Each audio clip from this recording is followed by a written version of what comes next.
అవుతూ ఉంటాయి, కొట్టుకుంటూ ఉంటారు. పిల్లోళ్ళన్నా కొట్టుకోకుండా ఉంటారా? పిల్లోళ్ళు అన్నప్పుడు చంద్రబాబు నాయుడు ఉడుకు రక్తంలో ఉంటాడు, మా పెద్దిరెడ్డి రామచంద్రనాయుడు అన్న ఉడుకు రక్తంలోనే ఉండింటాడు, తపానాలు పీకింటాడు. ఏం తప్పేముంది? ఆ టైంలో జరిగింటాయి.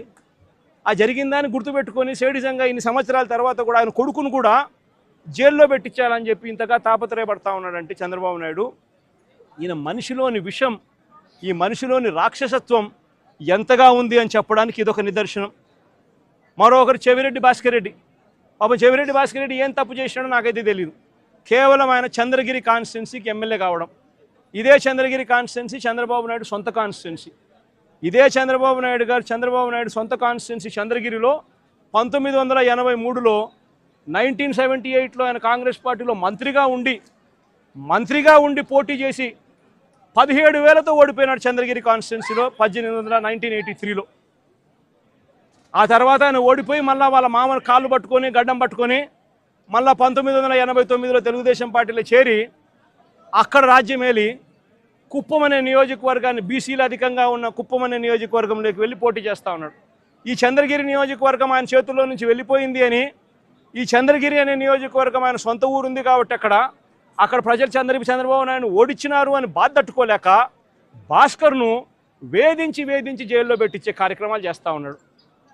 చివరికి భాస్కర్ ఒకడే కాదంట, భాస్కర్ కొడుకు మొన్న కంటెస్ట్ చేసినాడు. పాపం లండన్ నుంచి వచ్చినాడు పాపం ఆ పిల్లోడు కూడా మొన్న కంటెస్ట్ చేసినాడు. ఆ పిల్లోని కూడా కేసులో పెట్టినారు.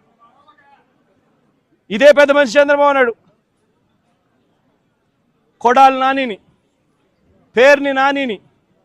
పేర్ని నాని భార్యను కూడా చివరికి అని కూడా చూడకుండా ఆమెను కూడా కేసులో పెట్టాలని చిత్రహింసలే. అనిల్ కుమార్ యాదవ్ ఇక్కడ జిల్లాలో మీ అందరికీ పరిచయస్తుడైన బీసీ నాయకుడు, మంత్రిగా ఎదిగిన వ్యక్తి, యువకుడు, ఇలాంటి వ్యక్తిని కూడా దొంగ కేసుల్లో ఇరికిచ్చాలని చెప్పి ఏకంగా ప్రయత్నం చేస్తే ఆ కేసులో ఆ విట్నెస్ వెళ్ళి జడ్జి ముందర పోలీసులు నన్ను 3rd డిగ్రీ ఉపయోగించి నన్ను దొంగ స్టేట్మెంట్ తీసుకునే ప్రయత్నం చేశారు అని చెప్పి ఏకంగా మెజిస్ట్రేట్ ముందర చెప్పినాడు అని అంటే ఎంతటి దారుణంగా వీళ్ళు పోలీసులను ఉపయోగిస్తున్నారని చెప్పడానికి ఇదొక నిదర్శన. జోగి రమేష్ మరో బీసీ నాయకుడు, సజ్జల రామకృష్ణారెడ్డి మా పార్టీలో మరో సీనియర్ నాయకుడు, ఆయన కొడుకును కూడా వదలడంలా, ఆయన కొడుకును కూడా భార్గవరెడ్డి అనే ఆ పిల్లని కూడా వేధించే కార్యక్రమే. వైవి సుబ్బారెడ్డి మరో మా పార్టీకి సంబంధించిన మరో సీనియర్ నాయకుడు, ఆయనను ఒక్కడే కాదు ఆయన కొడుకును కూడా మళ్ళీ తీసుకొచ్చే కార్యక్రమం. దేవినేని అవినాష్ విజయవాడకు సంబంధించి దేవినేని అవినాష్ మా జిల్లా కృష్ణా జిల్లా అధ్యక్షుడు, ఆయనను కూడా చిన్నపిల్లోడని కూడా చూడకుండా ఆయన మీద కూడా కేసులే.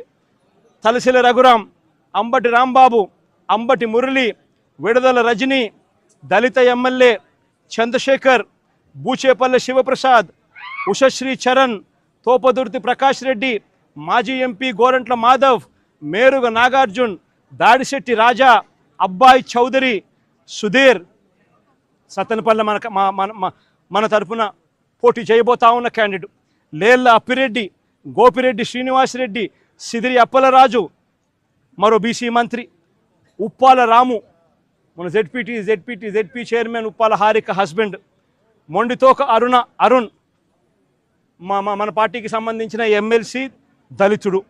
ఈ నాయకులందరి మీద కూడా తప్పుడు కేసులే.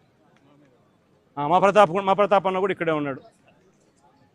ప్రతాప్ అన్న కూడా మీద కూడా ఇంకో తప్పుడు కేసు. ఇవి కాక ఇతర నాయకుల మీద, ఇతర కార్యకర్తల మీద సోషల్ మీడియాలో చంద్రబాబు నాయుడు గారి ప్రభుత్వం చేస్తూ ఉన్న అన్యాయాలను ప్రశ్నిస్తూ ఉన్న వాళ్ళ మీద కొన్ని వేల సంఖ్యలో కేసులు పెడతా ఉన్నారు, హరాస్మెంట్ చేస్తూ ఉన్నారు. నేను అడుగుతా ఉన్నా చంద్రబాబు నాయుడు గారిని, అయ్యా చంద్రబాబు, నువ్వు చేసే ప్రతి పని కూడా ఒక తప్పుడు సాంప్రదాయానికి నువ్వు విత్తనం విత్తుతున్నావు. ఇదే విత్తనం రేపొద్దున వృక్షం అవుతుంది. నువ్వు ఏదైతే ఇత్తుతావో అదే పండుతుంది. రేపొద్దున ఎల్లకాలం నీ ప్రభుత్వమే ఉండదు. రేపొద్దున కన్ను మూసుకొని కన్ను తెరిచేసరికి మరో 3 సంవత్సరాలు అయిపోతుంది. 3 సంవత్సరాలు అయిపోతే ఆ తర్వాత వచ్చేది మా ప్రభుత్వం. మా ప్రభుత్వం వచ్చిన తర్వాత ఇదే చంద్రబాబు నాయుడు గారికి ఇదే చంద్రబాబు నాయుడు గారి అడుగులకు మడుగులెత్తిన ఈ పోలీస్ అధికారులకు ఎవరెవరైతే అన్యాయాలు చేశారో, ఎవరెవరైతే తప్పుడు పనులు చేశారో వాళ్ళందరిది కూడా లెక్క జమా తీస్తాం. వాళ్ళందరినీ కూడా చట్టం ముందర నిలబెడతాం. వాళ్ళందరినీ కూడా ఏదైతే మీరు విత్తనం విత్తారో అదే రేపొద్దున రెండింతలై మీకు తిరగబడితే మీ పరిస్థితి ఎలా ఉంటుందో మీ అందరికీ కూడా రేపొద్దున అర్థమయ్యేట్టుగా కూడా ఖచ్చితంగా రాబోయే రోజుల్లో జరుగుతుంది. ఇప్పటికైనా మేలుకో చంద్రబాబు అని చెప్తున్నా, ఇప్పటికైనా చంద్రబాబు తెలుసుకో అని చెప్తా ఉన్నా, ఇప్పటికైనా మీ నైజాన్ని మీ వైఖరిని మార్చుకో అని చెప్తా ఉన్నా. అలా చెయ్యకపోతే మాత్రం రేపొద్దున జరిగే పరిణామాలకు మాత్రం ఖచ్చితంగా బాధ్యత మీరే వహించవలసి వస్తుంది చంద్రబాబు నాయుడు గారిని. ఆయనకు అడుగులకు మడుగులు ఎత్తే ఈ అవినీతి అధికారులను వీళ్ళందరినీ కూడా హెచ్చరిస్తూ ఉన్నా. అధికారులు కొంతమంది అనుకుంటా ఉండొచ్చు, మేము రిటైర్ అయిపోతామనో, లేకపోతే విఆర్ఎస్ తీసుకొని పోతామనో, లేకపోతే ఇక్కడ నుంచి కనపడకుండా విదేశాలకు వెళ్ళిపోతామేమో అని చెప్పి అనుకుంటా ఉండొచ్చు. ప్రతి అధికారికి చెప్తా ఉన్నా, సప్త సముద్రాలు అవుతాయి.